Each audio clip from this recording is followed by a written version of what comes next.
नमस्कार मित्रों, मैं हूं डॉक्टर हरिनिवास। चैनल का नाम है संस्कृत साहित्य एवं संस्कृति। महाभारत की श्रेष्ठ कथाओं में आपका स्वागत है। महात्मा विदुर ने प्रहलाद, सुधन्वा और विरोचन की कथा सुनाते हुए महाराज धृतराष्ट्र से कहा कि तस्मात् राजेंद्र भूम्यर्थे नानृतम वक्तुमर्हसि। इसलिए पृथ्वी के लिए व्यक्ति को झूठ नहीं बोलना चाहिए। आपको भी इस पृथ्वी के लिए झूठ नहीं बोलना चाहिए। यानी आपको राज्य चाहिए, कौरवों को पांडवों के राज्य के ऊपर कब्जा करना है, और इसलिए अगर आप योग्य न्याय ना करें या योग्य व्यवहार ना करें तो ये किसी भी तरीके से युक्त नहीं है। विदुर नीति कई अध्यायों में यहां पे प्रस्तुत की गई है, और जैसे बृहस्पति नीति, शुक्र नीति, चाणक्य नीति सभी नीतियां प्रसिद्ध हैं, ऐसे ही विदुर नीति भी अपने में एक महत्वपूर्ण स्थान रखती है। गीता प्रेस गोरखपुर ने अलग से इसको प्रकाशित भी किया है। महाभारत के इस उद्योग पर्व में प्रजागर पर्व के रूप में इसका उल्लेख पाया जाता है। बहुत सारे इस पे वीडियो मैं पहले ही बना चुका हूं, तो अगर आप प्लेलिस्ट में जाएंगे तो वो सारे वीडियो आपको देखने को मिलेंगे। लेकिन कुछ वीडियो विदुर नीति को लेकर के हम यहां प्रस्तुत कर रहे हैं, और उसका आज ये पहला वीडियो है जो आज इसी महाभारत की कथाओं के क्रम में प्रस्तुत कर रहे हैं। अगर आपको अधिक वीडियो देखने हैं तो हमारी प्लेलिस्ट विदुर नीति भी है, और महाभारत की प्लेलिस्ट में भी मैंने इस क्रम में उनको जोड़ दिया है। तो जो महाभारत देख रहे हैं वो भी देख पाएंगे, और जो विदुर नीति के रूप में पूरी विदुर नीति देखनी है वो भी देख पाएंगे। तो विदुर महाराज धृतराष्ट्र से कहते हैं, तस्मात् राजेंद्र भूम्यर्थे नानृतम वक्तुमर्हसि। हे महाराज, पृथ्वी के लिए झूठ नहीं बोलना चाहिए। मागमः ससुता मात्यु नासम पुत्रार्थ। आप अगर इस प्रकार अपने पुत्र के मोह में पड़ के मिथ्या आचरण करेंगे, मिथ्या भाषण करेंगे, तो अपने मंत्रियों, अपनी संतानों और सबके साथ निश्चित है कि नरक की प्राप्ति होने वाली है। फिर कोई आपको इससे बचा नहीं सकता है। बड़ी सुंदर बात कहते हुए कहते हैं, न देवा दंडमादाय रक्षन्ति पशुपालवत यम तु रक्षितुमिच्छन्ति बुद्ध्या संविभजन्ति तम। देखिए, जैसे गाय चराने वाले ग्वाल वाल हाथ में लकड़ी लेकर के अपने गायों की रक्षा करते हैं ना, देवता कभी भी इस प्रकार से किसी व्यक्ति की रक्षा के लिए तत्पर नहीं होते हैं। देवता तो व्यक्ति की रक्षा किस प्रकार से करते हैं कि उसको सद्बुद्धि प्रदान करते हैं। बुद्धिनाशात् प्रणश्यति, श्रीमद् भगवद गीता में कहा गया है कि नाश किसका होता है? जिसकी बुद्धि का नाश होता है उसी का नाश हो जाता है। तो अगर ऊपर वाले ने आपको अच्छी बुद्धि दी है तो आप समझ लीजिए कि ऊपर वाला आपका कल्याण करना चाहता है। लेकिन अगर आपकी बुद्धि योग्य रूप से काम नहीं कर रही है तो समझ लीजिए कि विनाश निश्चित है। देवता कभी किसी का लकड़ी लेके रक्षा नहीं करते हैं, वो तो उसको सद्बुद्धि देते हैं तो उसकी रक्षा हो गई, और अगर उसकी दुर्बुद्धि कर दी तो उसका विनाश निश्चित है। यथा यथा ही पुरुषः कल्याणे कुरुते मनः, यथा यथा ही पुरुषः कल्याणे कुरुते मनः तथा तथास्य सर्वार्था सिद्ध्यन्ते नात्र संशयः। व्यक्ति जैसे जैसे दूसरों के कल्याण की कामना करता है, देखिए बहुत सुंदर बात कही गई है कि व्यक्ति जैसे जैसे दूसरों के कल्याण की कामना करता है तथा तथास्य सर्वार्था, वैसे ही वैसे उसके सर्वार्था यानी सभी प्रकार के कार्य सिद्ध्यन्ते, सिद्ध हो जाते हैं। नात्र संशय, इसमें कोई संशय के लिए स्थान नहीं। जब तक व्यक्ति अपनी सिद्धि चाहता है, जब तक व्यक्ति ये चाहता है कि मेरा कल्याण होना चाहिए, जब तक व्यक्ति ये चाहता है कि मेरा भला होना चाहिए, तब तक उसका भला कभी हो ही नहीं सकता है। लेकिन जिस दिन वो जगत कल्याण की भावना करता है उस दिन उसका कल्याण निश्चित हो जाता है। विदुर कहते हैं कि जो व्यक्ति समस्त समाज के कल्याण का विचार करता है उसकी कल्याण को कोई नहीं रोक सकता है। मैंने बहुत जगह पे श्रीमद् भगवद गीता के वीडियो में ये कहा है, सर्वत्र मैं इस बात को कहता हूं कि जब आप अपने लिए काम करते हैं तो सिर्फ आपके दो हाथ कार्य करते हैं। लेकिन आप अपने इन 2 हाथों से अगर 10 लोगों की मदद करते हैं तो जब आपके कार्य का नंबर आता है तो वो 10 लोग अगर आपके कार्य में लगते हैं तो 20 हाथ आपके कार्य को कर रहे होते हैं। फिर आप समझ लीजिए कि आपका कार्य कितना सरल हो जाएगा। यही बनाया है, श्रीमद् भगवद गीता में भी कहा गया है कि परस्परम भावयन्तः श्रेयः परम अवाप्स्यत। व्यक्ति जब परस्पर एक दूसरे के कल्याण की कामना करता है तो उसको परम कल्याण की प्राप्ति होती है। विदुर नीति के सुंदर सुंदर श्लोक आप देखिए। तृणोल्कया ज्ञायते जात रूपम। भैया अगर आपको सोने को परखना है तो उसके लिए सबसे बड़ा साधन अग्नि है कि अग्नि में तपाइए, सोना होगा तो लाल हो जाएगा। वृत्तेन भद्रो व्यवहारेण साधु। अगर आपको सत्पुरुष का ज्ञान करना है तो सत्पुरुष का ज्ञान उसके वृत्त, उसके स्वभाव, उसके सदाचार से मालूम पड़ता है कि कौन सत्पुरुष है, कौन असत्पुरुष है। और व्यवहार के आधार पर यह तय होता है कि सज्जन कौन है और दुर्जन कौन है। सूरो भयेषु अर्थ कृच्छेषु वीरा। कौन सूरवीर है और कौन डरपोक है, जब भय की स्थिति आकर के खड़ी होती है तब उसका पता चलता है। और जब आर्थिक रूप से अर्थ कृच्छेषु, जब आर्थिक विपत्ति आकर के पड़ती है तो धैर्य की परीक्षा होती है। बाकी तो व्यक्ति धैर्यवान दिखाई देता है, अरे बड़ा बढ़िया है, लेकिन जब आर्थिक मुश्किल आकर के खड़ी होती है ना तब पता चलता है कि व्यक्ति कितना धैर्यवान है। और कृच्छेषु आपत्सु सुहृद चारयश्च। और जब व्यक्ति के ऊपर विपत्ति आकर के पड़ती है तो कौन शत्रु है और कौन मित्र है इसका ख्याल आ जाता है। कई बार जो आपके स्पष्ट रूप से दिखाई देते हुए मित्र होते हैं ना, जब मुश्किल आकर के खड़ी होती है तो साथ छोड़ के दूर खड़े हो जाते हैं। तब आपको पता चल जाता है कि वास्तव में मित्र कौन है और शत्रु कौन है। कहीं कहा गया है कि भगवान इस विपत्ति का बड़ा ही आभार है। हमारे गुजराती में धन्यवाद को आभार कहते हैं। इस विपत्ति का बड़ा आभार है कि ये आई तो हमें कौन मित्र है और कौन दुश्मन है इसका वास्तविक ख्याल आया। अब ये सारी चीजें यहीं से आई हैं, क्योंकि यदि हास्ति तदन्यत्र। जो यहां है वही आपको अन्यत्र मिलेगा। यन्ने हास्ति न तो क्वचित। जो यहां पे महाभारत में नहीं है वो तो अन्यत्र कहीं आपको मिल ही नहीं सकता है।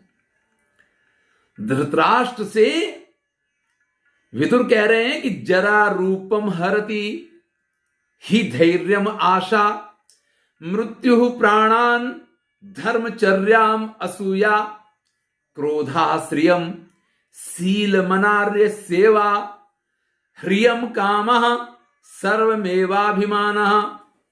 देखिए वृद्धावस्था आती है तो व्यक्ति के सौंदर्य का नाश होता है। बड़ा सुंदर दिखता हो, हैंडसम हो, या जिसको आप कहें कि विश्व सुंदरी हो, लेकिन जब वृद्धावस्था आती है तो उसके सौंदर्य का हरण हो जाता है, उसका सौंदर्य समाप्त हो जाता है। बुद्ध चरितम में अश्वघोष ने भी लिखा है, रूपस्य हंत्री व्यसनम बलस्य शोकस्य योनि निधनम रतीनाम ना सह स्मृतीनाम रिपुरिंद्रियाणाम येषा जरा नाम येष भग्नः। वृद्धावस्था की विशेषताएं वहां पे उन्होंने कही हैं। देखिए हमारे बुद्ध चरितम के ऊपर वीडियो है, आप उनको देख सकते हैं। वृद्धावस्था व्यक्ति के सौंदर्य का हरण करती है और आशा जो है वो व्यक्ति के धैर्य का हरण कर लेती है। जब हमें किसी के पास से किसी चीज की आशा होती है ना तो फिर हमें ऐसा लगता है कि जल्दी से मेरी आशा पूर्ण हो जानी चाहिए। वहां हमारा धैर्य जो है वो कम पड़ जाता है। मृत्यु प्राणान हरति। मृत्यु जो है वो प्राणों का अपहरण करती है। धर्मचर्या असूया। जो व्यक्ति दूसरों के प्रति ईर्ष्या रखता है, जो व्यक्ति दूसरों के प्रति उसके दुर्गुणों को देखता रहता है, और जो व्यक्ति हमेशा दूसरा का गलत सोचता है, उसका धर्म का आचरण नष्ट हो जाता है। दूसरों के प्रति ईर्ष्या रखने वाला, दूसरों के दुर्गुणों को देखने वाला व्यक्ति कभी भी धार्मिक नहीं हो सकता है। क्रोध जो है वो श्री यानी आपकी संपत्ति का अपहरण करती है। जो गलत व्यक्ति का साथ कर लिया तो आपका चारित्र निश्चित रूप से नष्ट हो जाएगा। तो चारित्र का अपहरण गलत लोगों का साथ किया करता है। व्यक्ति काम से व्याकुल हो तो वो लज्जा का परित्याग कर देता है, तो लज्जा का हरण व्यक्ति की कामावस्था करती है। और भैया अगर अभिमान आ गया ना तो सब कुछ चला जाता है। अभिमान इनमें से हर चीज का अपहरण कर लेती है। अभिमान अगर व्यक्ति कर ले तो न उसका रूप काम का रहेगा, न उसके पास धैर्य रहेगा, न उसके प्राण बचेंगे, न वो धर्म का आचरण कर सकता है, न वो लक्ष्मीवान रह सकता है, न उसका चारित्र रह सकता है, न उसको लज्जा रहेगी। तो एक अभिमान के आने से ये सारी चीजें चली जाती हैं। महाराज, आपके पुत्र जिस प्रकार के अभिमान में लौट रहे हैं, आप विचार कर लीजिए। फिर उत्तम व्यक्ति की बात करते हुए कहते हैं, अष्टौ गुणाः पुरुषम दीपयंती। भाई ये 8 प्रकार के गुण हैं जो व्यक्ति को देदीप्यमान बनाते हैं, जो व्यक्ति को इस संसार में श्रेष्ठ बनाते हैं, महान बनाते हैं। कौन कौन से 8 गुण हैं?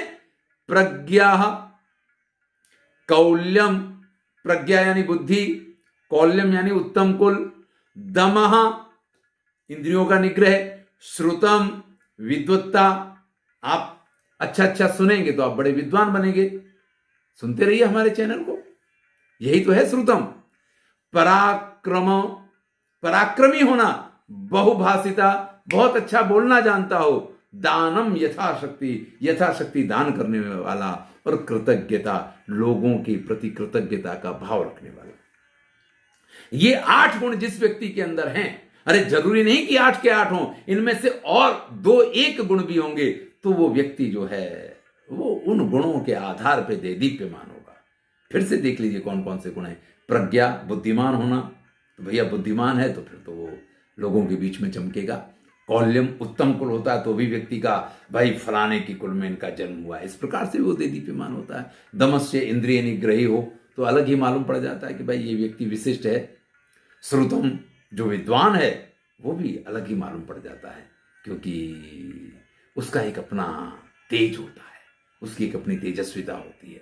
पराक्रमी व्यक्ति भी अपने पराक्रम से देदीप्यमान होता है। बहुभाषिता, बहुत अच्छा बोलने वाला व्यक्ति हो तो लोग उसका सम्मान करते हैं, जगह जगह उनको बुलाया जाता है कि भैया बोलने के लिए वक्ता के रूप में आइए, हमारे यहाँ बोलना है, तो वो भी उनको देदीप्यमान करता है। और दान, अब दानी व्यक्ति का तो सभी जगह पे नाम होता है। इस समय देखिए सोनू सूद ने जो लोगों के लिए किया है, इसके लिए उनका कितना नाम हुआ है। और कृतज्ञता, जीवन में इतना याद रखिए कि अगर आप कृतज्ञ हैं तो जीवन में आपने सारी सफलताएं प्राप्त कर ली, लेकिन अगर आपने कृतज्ञता का व्यवहार किया तो आपके पास जो कुछ है वो सब कुछ आपके पास से चला जाएगा। कोई भी आपको कृतज्ञ होने के बाद कभी भी बचा नहीं सकता। अब कुछ जो धर्म की 8 विधियां हैं उनका उल्लेख कर रहे हैं। देखिए बहुत सारे श्लोक हैं, मैं सभी श्लोकों को नहीं ले रहा हूं, कुछ महत्वपूर्ण श्लोकों को ही आपके सम्मुख प्रस्तुत कर रहा हूं। इज्या अध्ययन दानानि तपः सत्यम क्षमा घृणा अलोभ इति मार्गोयम धर्मस्याष्ट विधा स्मृता। धर्म के ये 8 मार्ग कहे गए हैं। यज्ञ करना, अध्ययन करना, दान करना, तपस्या करना, सत्य बोलना, क्षमा का आचरण करना, दया का भाव रखना और निर्लोभता। फिर से जान लीजिए, यज्ञ, अध्ययन, दान, तप, सत्य, क्षमा, दया और निर्लोभ, ये 8 धर्म के मार्ग बताए गए हैं। यानी व्यक्ति अगर धर्म का आचरण करना चाहता है तो इन 8 मार्गों का अनुसरण उनको करना होगा। अब विदुर एक विशेष बात कर रहे हैं, तत्र पूर्व चतुर्वर्गो दंभार्थमपि सेव्यते। लेकिन इनमें पहले जो 4 हैं ना, उनको दंभी, अभिमानी, इस प्रकार के लोग भी उनका आचरण कर सकते हैं। यज्ञ करना, अरे भैया हम तो बहुत बड़े याज्ञनिक हैं, हम तो बहुत बड़े यजमान हैं और पैसा खर्च कर रहा है, इस प्रकार से। लेकिन वो पैसा कहां से आ रहा है, उसको कैसे लाया जा रहा है, कहां कहां चोरियां की जा रही हैं, नहीं, श्रेष्ठ नहीं है। लेकिन फिर भी वो व्यक्ति यज्ञ भी कर सकता है, अध्ययन भी कर सकता है, दान भी कर सकता है और बैठ करके तपस्या भी कर सकता है। बैठ के यानी समाधि लगाना ही तपस्या नहीं है। आप किसी के लिए अच्छे अच्छे काम करते हो, तपस्या है। तो कहने का तात्पर्य यह है कि इनमें से पहले जो चार हैं, यज्ञ, अध्ययन, दान और तप, ये तो कोई भी कर सकता है, ये हर किसी के बस का काम है। लेकिन जो बाद के चार हैं, सत्य, क्षमा, दया और निर्लोभता, ये सिर्फ महत्सु तिष्ठति, जो महान लोग होते हैं उन्हीं के अंदर ये पाए जाते हैं, ये हर किसी के अंदर नहीं पाए जाते हैं। तो महाराज, हमें आचरण किसका करना है? सत्य का आचरण करना है। हमें किसका आचरण करना है? हमें क्षमा का आचरण करना है, हमें दया का आचरण करना चाहिए और हमें निर्लोभ होना चाहिए। और ये तो सज्जन के अंदर संभव है। अगर आप खुद को सज्जन बताना चाहते हैं तो यज्ञ करने से सज्जन नहीं हो जाएंगे, यज्ञ तो कोई भी कर सकता है। न सा सभा यत्र न संति वृद्धा, बहुत प्रसिद्ध श्लोक है, बहुत जगह बोला जाता है। न सा सभा यत्र न संति वृद्धा, न ते वृद्धा ये न वदन्ति धर्मम, नासौ धर्मो यत्र न सत्यमस्ति, न तत्सत्यम यच्छले नाभ्युपेतम।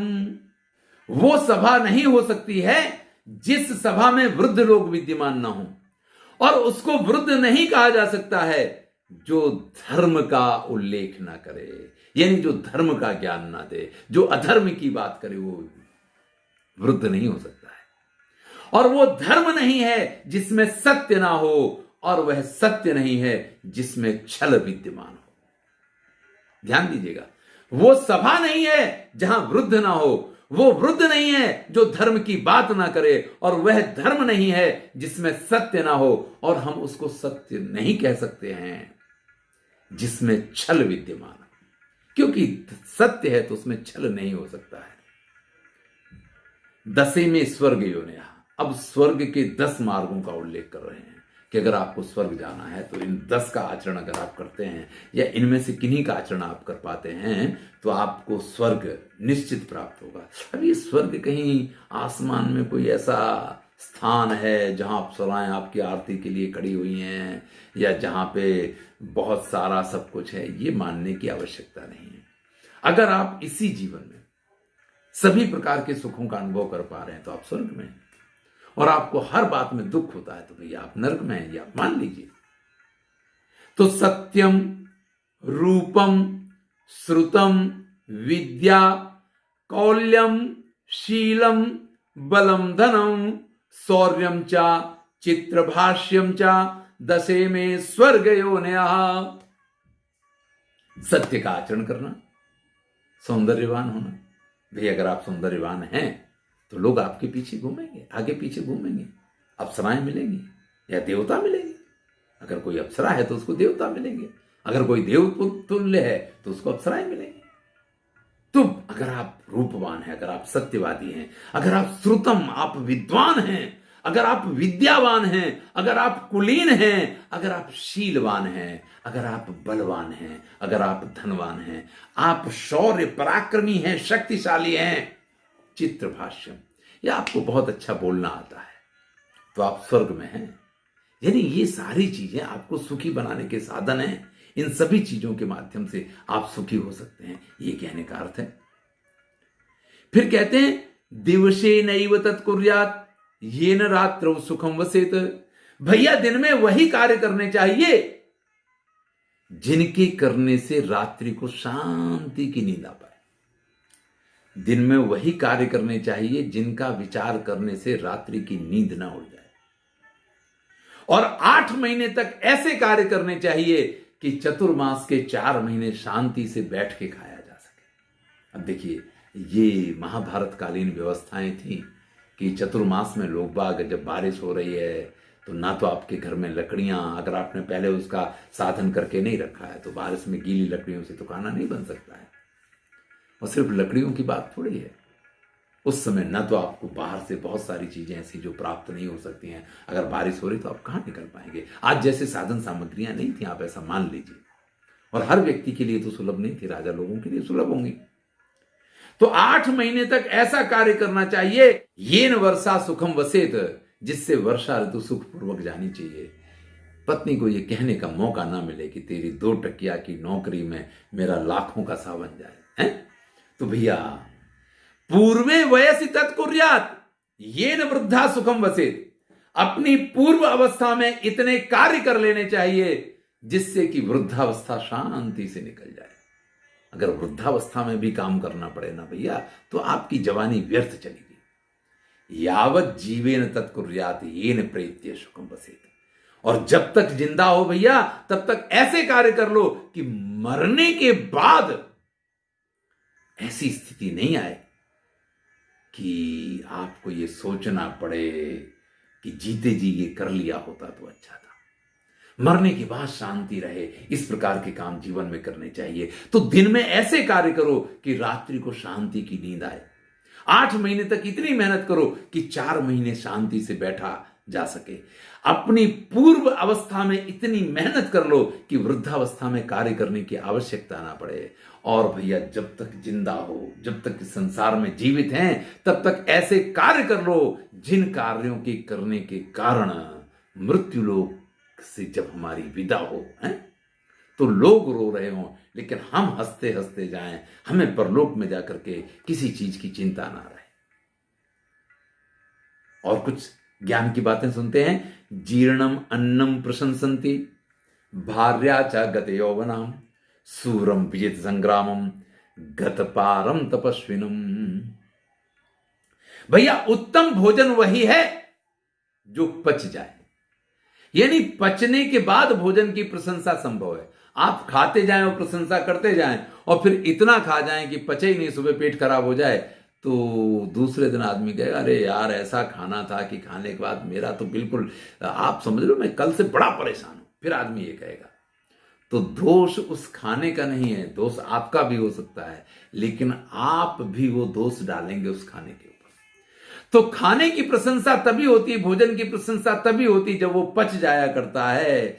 स्त्री की प्रशंसा तब होती है जब वो अपनी पूरी जवानी सुख शांति से अपने पति के साथ गुजारते। नहीं तो भैया ऐसे बड़े मौके आते हैं जब चौका मारने का मन हो जाए, लेकिन ऐसी स्थिति में ऐसी स्त्री की कभी प्रशंसा नहीं हुआ करती है। जिसने अपनी जवानी में अपनी इंद्रियों के ऊपर काबू रखा है, उस स्त्री की प्रशंसा हुआ करती है। संग्राम में जो विजयी होता है वही शूरवीर कहलाता है। कौन मर गया, कैसे मर गया, उसकी चर्चा कोई नहीं करेगा। किसने संग्राम जितवाया है, किसने रणभूमि में विजय दिलवाई है, योद्धा वही कहा जाता है। और तपस्वी उसी को कहते हैं जो इस संसार सागर को गत पारम तपस्विनम, वही तपस्वी है। वास्तविक तपस्वी और कोई नहीं है। आप सारी जिंदगी तपस्या करें। ऋषभ देव ने सारी जिंदगी तपस्या की और मृत्यु से पहले एक हिरण के साथ उनको प्रेम हो गया और उस हिरण के बच्चे के चक्कर में उनको फिर से हिरण के रूप में जन्म लेना पड़ा। तो भैया संसार सागर पार नहीं कर पाए। आप कितनी भी तपस्या कर लें, तपस्वी तभी हैं जब आप संसार सागर पार कर लेते हैं। धनेन धर्म लब्धेन यच्छिद्रम अपिधीयते असंवृत्तम तद्भवति तत्तो अन्यत अवधीर्यते। जिंदगी में इतना याद रखिए कि अधर्म से प्राप्त किया हुआ जो भी धन है वो आपके दोषों को तो छिपा सकता है कि वह बड़ा धनवान है, अरे बहुत अच्छा है। आपके दोषों को अधर्म से कमाया हुआ धन छुपा सकता है, लेकिन उसको छुपाने से बहुत सारे नए नए दोष आपके अंदर आ जाएंगे। यानी अधर्म से अगर आप धनोपार्जन करते हैं तो शायद आप ये सिद्ध करने की कोशिश कर लें कि नहीं, ये धन अधर्म से नहीं उत्पन्न हुआ है। कुछ धन आपके अधर्मों को छिपाएगा, कुछ आप किस अधर्म से उस धन को कमाया उसको छुपा सकते हैं।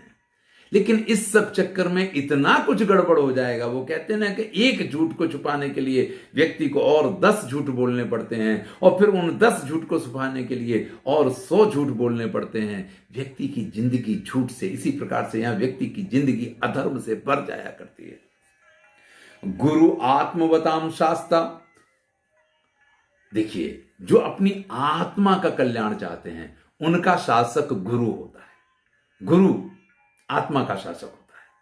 शास्ता राजा दुरात्मनाम, और जो राजा होता है वो दुरात्माओं का, पापियों का शासक होता है। चोर, जितने गलत कार्य करने वाले लोग हैं, उनका शासन कौन करता है? राजा करता है। लेकिन जो लोग छुप के पाप कर्म करते हैं, जिनको राजा भी नहीं देख सकता है, अत प्रच्छन्न पापानाम शास्ता वैवस्वतो यमः, तो उनके पापों की सजा यमराज दिया करते हैं। उनके पाप ऐसा नहीं कि आपने कहीं अंदर काल कोठरी में बंद होकर के और कुछ कर लिया और आप सोचें कि नहीं मैंने किया है, उसको तो कोई जानता ही नहीं है, ऐसा नहीं सोच सकते हैं। ऐसे आपके प्रत्येक गलत कर्म का फल, जिनको नहीं राजा जानता है, जिसको नहीं प्रजा जानती है, जिसको आपके अतिरिक्त और कोई नहीं जानता है, उन कर्मों का फल आपको यमराज दिया करते हैं। ऋषिणाम चा नदीनाम चा। देखिए, विदुर नीति की महत्वपूर्ण बातें हैं। आपको जीवन में बहुत सारी बातें इसमें से सीखने योग्य हैं, जानने योग्य हैं। इसलिए वीडियो लंबा हो रहा है, लेकिन हर बात को आपके सम्मुख सब कुछ तो विदुर नीति का प्रस्तुत करना संभव नहीं है, लेकिन फिर भी ये 2-4 वीडियो बड़े होंगे, उनमें आप सारी चीजों का आनंद लीजिए। तो कहते हैं ऋषि नाम चा नदी नाम चा कुला नाम चा महात्मा नाम प्रभवो नाधिगंतव्य स्त्रीणाम दुश्चरितस्य च। ऋषियों का कुल नहीं पूछा जाता है, नदियों का उद्गम स्थान कहां से है, कैसे वो नदी निकली, आप नहीं जान सकते हैं। आप कहीं गंगोत्री जाएंगे ना, तो एक प्रवाह आपको दिखाई देगा, अरे उससे तो एक नाला भी नहीं बहेगा, आप उसको कैसे पूरे गंगा का प्रवाह मान सकते हैं। लेकिन ठीक है, एक स्थान गोमुख है, वहां पे एक पतली सी धारा बह रही, कुछ पानी गिर रहा है और हम उसको गोमुख कहते हैं, जिससे कि गंगा का प्रारंभ हुआ है। लेकिन फिर कितनी अलकनंदा और मंदाकिनी और कितनी सारी नदियां उसमें मिलती चली जाती हैं, और तब वो नदी जो है एक गंगा के रूप में आती है। तो नदी का उद्गम स्थान क्या है वो नहीं पता होता है। जो महात्मा होते हैं उनके कुल नहीं पूछे जाते हैं। इस पे दोहा भी है कुछ कि महात्माओं का कुल नहीं पूछा जाता है। इतना याद रखिए कि स्त्रियों की दुष्चारित्र का प्रारंभ कहां से हुआ वो भी नहीं पता लगाया जा सकता है। तो जो श्रेष्ठ लोग होते हैं उनके कुल नहीं पूछे जाते हैं। जो नदियां हैं उनका उद्गम स्थान पता नहीं होता है। जो ऋषि होते हैं उनका तेज किस प्रकार से देदीप्यमान होता है वो पता नहीं होता है। इसी प्रकार से दुष्चारित्र वाली जो स्त्री होती है उसने ये काम कब से शुरू किया या कब से इसका प्रारंभ हुआ है, इस चीज को नहीं जाना जा सकता है। फिर महाराज से कहते हैं सुवर्ण पुष्पाम पृथ्वी चिन्वंती पुरुषस्त्रया। ये पृथ्वी जो है ना ये सोने के फूलों से लदी हुई है। ध्यान दीजिएगा, आप सबके लिए ये है, ये एक एक विद्यार्थी के लिए या समाज के प्रत्येक व्यक्ति के लिए ये पंक्ति है। सुवर्ण पुष्पाम पृथ्वी चिन्वंती पुरुषास्त्रया। इस समस्त पृथ्वी पे सोने के फूल खिले हुए हैं, लेकिन उन सोने के फूलों को 3 ही लोग तोड़ सकते हैं। चिन्वंती, उनका चयन कर सकते हैं, उनको तोड़ सकते हैं 3 लोग। कौन कौन से? शूरश्च कृतविद्यश्च यश्च जानाति सेवितुम। या तो शूरवीर है वो इनका चयन कर सकता है, वो इन फूलों को तोड़ सकता है। या जो विद्वान है जिसने विद्या अध्ययन किया है वो इन फूलों को तोड़ सकता है। या जो सेवा करना जानता है दूसरे की, क्योंकि जिसने सेवा की है उसको मेवा मिली है। ये 3 ही लोग हैं इस संसार में जो इन सुवर्ण पुष्पों को प्राप्त कर सकते हैं। बाकी तो भैया जिंदगी निकाल दो, वही कागज के फूल और वही सादा फूल मिलते रहेंगे, इसके अलावा और कुछ आपको प्राप्त नहीं होगा। बुद्धि श्रेष्ठानि कर्माणि बाहु मध्यानि भारत तानि जंघा जगन्यानि भारत प्रत्यवराणि च।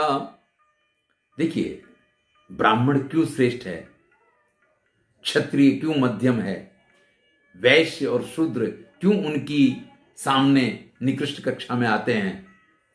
सुनिए, आप कहते हैं कि जो बुद्धि से कार्य करते हैं वो श्रेष्ठ कार्य है। तो ब्राह्मण लोग बुद्धि वाले कार्य करते हैं। अगर आप इतने बुद्धिमान हैं कि आप ब्राह्मणों की तरह बौद्धिक कार्य करते हैं तो आप श्रेष्ठ हैं। यहां जन्मना जायते जाती है ही नहीं भैया।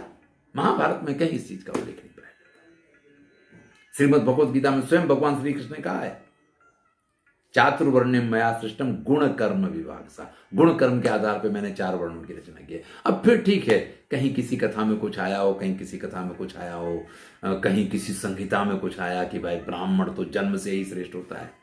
भैया जन्म से श्रेष्ठ उसको इसलिए कहा गया है क्योंकि वो एक ऐसे कुल में जन्मा है जहां ये बुद्धि वाले कार्य उसको जन्मजात मिल सकते हैं। लेकिन फिर भी अगर उन कार्यों को नहीं करता है और ये भार प्रत्यवराणिचा, वो भार वहन वाला कार्य करता है, तो फिर ये तो नीच कार्य ही है। तो जो बुद्धि से किए जाते कार्य उनको श्रेष्ठ माना गया है, जो भुजाओं से किए जाते कार्य हैं उनको मध्यम माना गया है, जो जंघाओं से किए जाने वाले कार्य होते हैं उनको जघन्य माना गया है, और जो भार वहन वाला कार्य है वो सबसे निकृष्ट माना गया है। देखिए, कोई कार्य श्रेष्ठ या निकृष्ट नहीं हो सकता है, लेकिन आप जब उसका मूल्य चुकाते हैं ना तो आपको पता चलता है। किसी प्रोफेसर की जो तनख्वाह हो सकती है, आप किसी सेवक को, किसी प्यून को उतनी तनख्वाह तो नहीं दे सकते हैं। तो दीजिए ना। अगर आप कहते हैं कि कोई कार्य निकृष्ट है या कोई कार्य श्रेष्ठ नहीं है, तो आप सबको एक जैसी तनख्वाह दीजिए। मैनेजर होगा, वो मेहनत नहीं करेगा, वो मिट्टी डालने नहीं जाएगा, लेकिन मिट्टी डालने वाले को पूरे दिन के 300 या 400 रुपए मिलेंगे, और उसकी एक दिन की तनख्वाह पता चला कि मैनेजिंग डायरेक्टर है और एक दिन की तनख्वाह वो 20,000 रुपया ले रहा है, उसको महीने के लाखों रुपए की तनख्वाह मिल रही है। तो वही बात यहां कही गई है। विदुर कह रहे हैं कि जो बौद्धिक कार्य करते हैं उनको सबसे श्रेष्ठ, आज की तारीख में आप समझिए उनको सबसे अधिक सैलरी मिलती है। जो अपनी भुजाओं से काम करते हैं उनको उनकी अपेक्षा कुछ कम मिलता है, उनको मध्यम माना जाता है। जो दौड़ धाम के कार्य करते हैं उनको उससे कम मिलता है, लेकिन जो सिर्फ भार वहन करते हैं उनको सबसे कम मिलता है। यही तो 4 वर्ण हैं, और वही आज भी क्लास 1 2 3 4 वही आता है। तो हे महाराज, सर्वै गुणै उपेतास्तु पांडवा भरतर्षभ। अब आपसे जिन जिन महान गुणों की चर्चा की है, पांडवों में वो सारे महान गुण विद्यमान हैं। पितृवत तै वर्तन्ते तेषु वर्तस्व पुत्रवत। वो आपको अपने पिता के तुल्य मानते हैं और आपके साथ पिता जैसा व्यवहार करते हैं। आपको भी उनके साथ पुत्र जैसा व्यवहार करना चाहिए। अगर आप उनके साथ पुत्र जैसा व्यवहार करने लग जाएं, वो तो आपको पिता मानते ही हैं। आपकी ये जितनी समस्या हैं, आप कह रहे कि मुझे रात को नींद नहीं आती है, आप कह रहे मुझे बड़ी बेचैनी रहती है, आप कह रहे मुझे बड़ी समस्याएं होती हैं, आपकी सभी समस्याओं का समाधान इसमें है। चलिए, विदुर ने तो कहा है, धृतराष्ट्र को उन्होंने जो कुछ कहा उस बहाने बहुत कुछ हमने सुना है? अगले अध्याय में और भी अभी विदुर नीति से संबंधित बातें होंगी, उनको भी हम देखेंगे। आज के इस वीडियो में इतना ही। धन्यवाद। मैं हूं डॉक्टर हरिनिवास और चैनल का नाम है संस्कृत साहित्य एवं संस्कृति। महाभारत, उसमें भी विदुर नीति। आनंद लीजिए। अच्छा लगे तो मित्रों के साथ शेयर कीजिए, चैनल सब्सक्राइब कीजिए अगर नहीं किया है।